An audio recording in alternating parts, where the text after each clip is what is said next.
Poems by Sharon Creech, Chapter 20. The Blackberry Kiss. That night, I tried to write the mini journal for Mr. Berkway. I had a terrible time coming up with something to write about. First, I made a list of all the things I liked, and they were all things from Bybanks: the trees, the cows, the chickens, the pigs, the fields, the swimming hole. It was a complete jumble of things, and when I tried to write about one of those things, I ended up writing about my mother because everything was connected to her. At last, I wrote about the blackberry kiss. One morning on the farm, when I awoke and looked out the window, I saw my mother walking up the hill to the barn. Mist hung about the ground. Finches were singing in the oak tree beside the house. And there was my mother, her pregnant belly sticking out in front of her.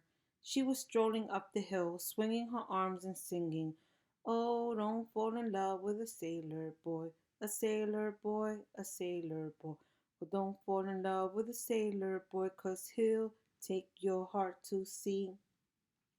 As she approached the corner of the barn where the sugar maple stands, she plucked a few blackberries from a stray bush and popped them into her mouth. She looked all around her, back at the house, across the fields, and up into the canopy of branches overhead. She took several quick steps up the trunk of the maple, threw her arms around it, and kissed that tree soundly. Later that day, I examined this tree trunk. I tried to wrap my arms about it, but the trunk was much bigger than it had seemed from my window. I looked up at where her mouth must have touched the trunk. I probably imagined this, but I thought I could detect a small dark stain as from a blackberry kiss. I put my ear against the trunk and listened. I faced the tree squarely and kissed it firmly. To this day, I can smell the smell of the bark, a sweet woody smell, and feel its ridges and taste the distinctive taste on my lips. In my mini journal, I confess that I have since kissed all different kinds of trees, and each family of trees, oaks, maples, elms, birches, had a special flavor all of its own. Mixed in with each tree's own taste was the slight tang of blackberries, and why this was so, I could not explain. The next day, I turned in this story to Mr. Berkway. He didn't read it or even look at it, but he said, "Marvelous, brilliant," as he slipped it into his briefcase. "I'll put it with the other journals." Phoebe said, "Did you write about me?" Ben said, "Did you write about me?" Mr. Berkway was bounding around the room as if the opportunity to teach us was his notion of paradise. He threw open the windows and sucked in the air. "Ah, September," he said. He pulled out a book and read a poem by E. E. Cummings. The poem was titled "The Little Horse is Newly," and the reason why the only capital letter in this title is the Y at the end of Newly is because Mr. Cummings liked to do it that way. He probably never took English, Phoebe said. To me, that Y looked like the newly born horse standing up on his thin legs. The poem was about a newly born horse who doesn't know anything but feels everything. After that, I couldn't make a lot of sense out of anything except that this horse feels amazing and lives in a smooth, beautifully folded world. I liked that. I was not sure what it was, but I liked it. Everything sounded soft and safe. Thus far, it was not an unusual sort of day, purely normal as far as school goes. I started walking home alone because Phoebe had left early for a dentist appointment. I was supposed to meet her at her house at 5 o'clock. I didn't even mind too much when Ben came running up behind me because I was in a good mood, and besides, I didn't really want to walk home by myself. I was completely unprepared for what happened on the way home, and of course, for what happened later. Ben and I were simply walking along, and he said, "Did anyone ever read your palm?" "No." "I know how to do it," he said. "Want me to read yours?" We were passing a bus stop, and there was a wooden bench on the sidewalk. Ben said, "Come on, sit down." "I can't do it while we're walking along." He took my hand and stared at it for the longest time.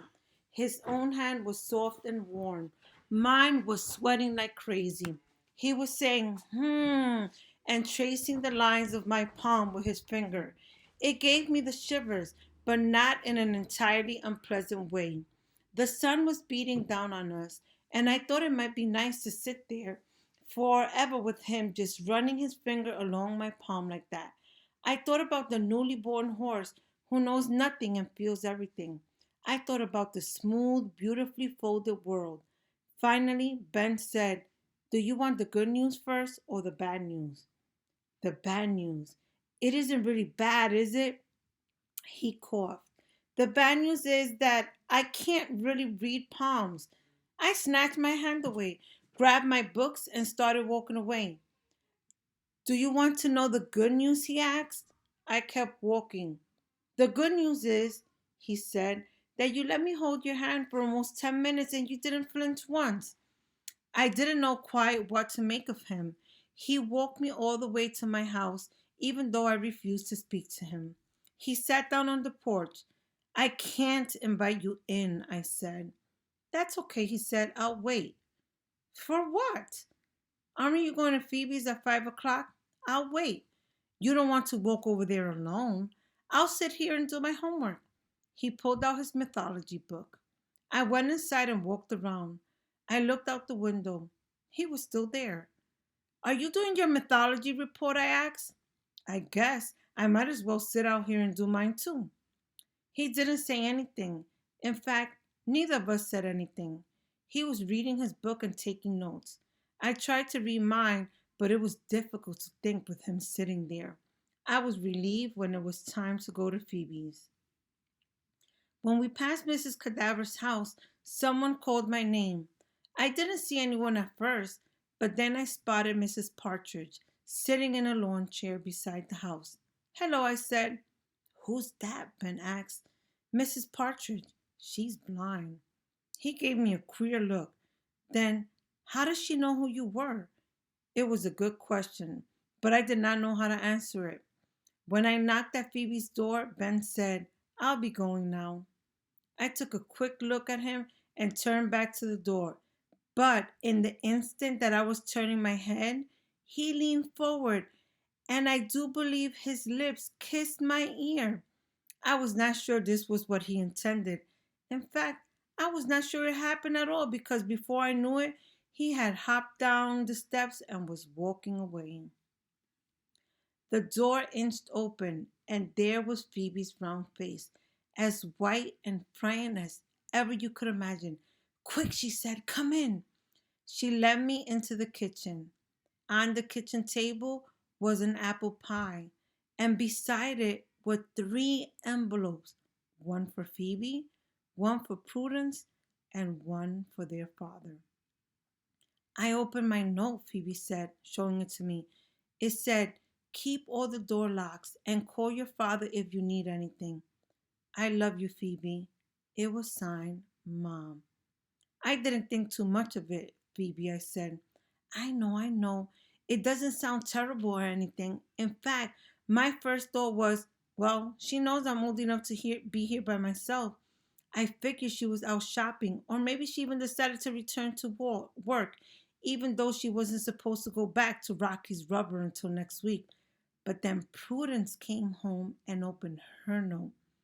Phoebe showed me the note left for Prudence. It said, please here heat up the spaghetti sauce and boil the spaghetti. I love you, Prudence." It was signed, Mom. I still didn't think too much of it. "She's probably just working late," I said. "I don't know," Phoebe said. "I don't like it. I don't like it one bit."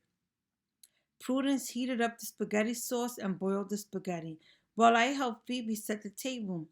Phoebe and I even made a salad. "I do feel sort of independent," Phoebe said. Phoebe's father came home. "Where's Norma?" he said. Phoebe showed him his note. He opened it and sat down, staring at the piece of paper. Phoebe looked over his shoulder and read his note out loud. "I had to go away. I can't explain. I'll call you in a few days." It was signed, Norma. I had a sinking feeling. Prudence started asking a million questions. What does she mean? Go away where? Why can't she explain? Why didn't she tell you? Did she mention this? A few days? Where did she go? Maybe we should call the police, Phoebe said. The police? What for? Mr. Winterbottom said. I think she was kidnapped or something. Oh, Phoebe, I'm serious, she said. Maybe a lunatic came in the house and dragged her off. Phoebe, that is not funny.